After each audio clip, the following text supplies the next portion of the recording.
Hi everybody, I'm Mike Schaefer and I'm going to show you how to set up a Bushnell trail camera to use with the Lincoln Park Zoo's Urban Wildlife Institute's Wildlife Monitoring Citizen Science Project.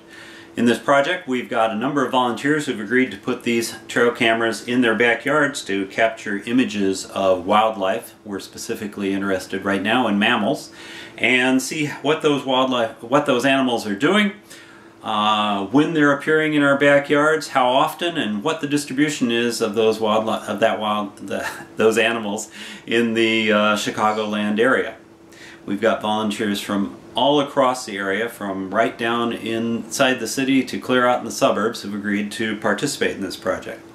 So that you don't have to look at me while we're going through this, I'm going to refocus the camera down here on the table where I've got all the equipment you're going to need to use with the project. Here's the trail camera itself. It's pretty small, size of a couple of cigarette packets. Here's a cable that connects the camera to a regular computer. In this case I've got my laptop. You can use a desktop computer or any other sort of PC. Camera comes with a steel enclosure. It's a security enclosure, so it's securely locked up. And that locks with a steel bicycle lock and padlock. Now here I've got my battery recharger, where I've got the 8 batteries that are used by these cameras. They're 8 AA's, and we use rechargeable batteries to lessen the impact on the environment and so that you can recharge them and don't have to keep buying batteries. I'm just going to pop these batteries into my camera. The camera has springs here so you can always see which way each battery is supposed to go. The negative side goes against the spring. Pretty straightforward to put all these in. There you go. You can see that I put the batteries inside the camera. Now also on the camera, I should point out at the bottom, this is an SD card slot, and this is where the chip that all the images will get recorded to is stored. We supply these cameras with 2 GB chips. These should hold a little over 2,000 images. In addition, just below the chip right here, it's kind of hard to see, but there's a USB connector. Then there's also a video out and a power connector, which we don't use. Most important thing right now is on the back. We want to be able to turn this guy on, so it's in the off setting. There's 3 settings on this switch: off, setup, and on. I'm going to put it in the setup mode, which is right in the middle there. Then I'm going to press the OK button. From now on we'll use these 6 buttons to set it up. There's an OK menu, right arrow, left arrow, down arrow, and up arrow.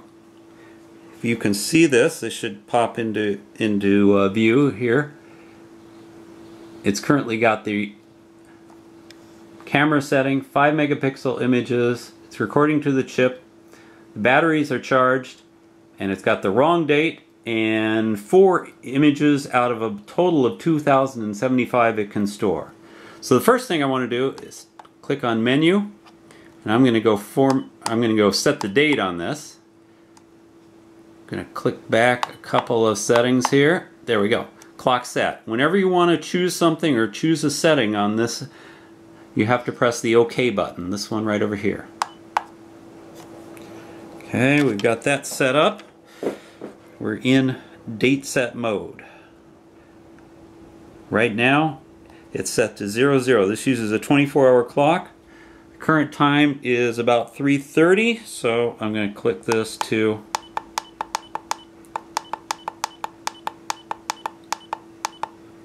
(15:30). Go to the next setting.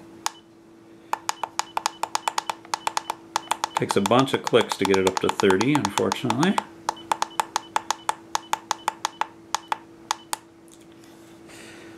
Then we'll set the date. This is 2012. The month is March. Today is the 7th.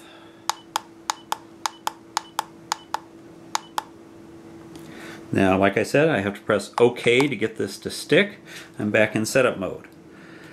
The next setting I want to check, remember I said I had 4 images stored on here.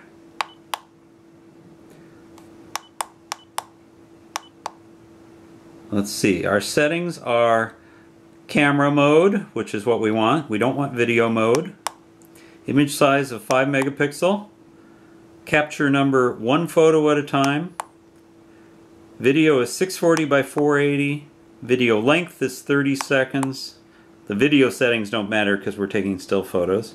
Interval between images, where the camera won't take multiple images for a period of 30 seconds. And then it'll be ready to be triggered again. Sensor level we leave at normal, and I'm going to format this chip by pressing OK. Moving the cursor to the yes, pressing OK again. Right now it is formatting the chip. There, it's done. The next setting, oops, got to go to next. TV out is NTSC, that's the format we want. Timestamp on, we want timestamps on all our images. I've already set the clock. Default set, we leave it cancel, and we're done. Now I'll go back, press the menu button, and it shows me the correct time and date and all those other settings. So there, we've got the camera set up. We've seen where the chip goes. The chip's in. So to get this ready to take photos, I'm just going to press the switch to on. Back display goes out. Close it. You can see I've got a red light flashing here. That's telling me that it's going to be ready to take photos any second now. Now I will take this, I'll put it in my security enclosure.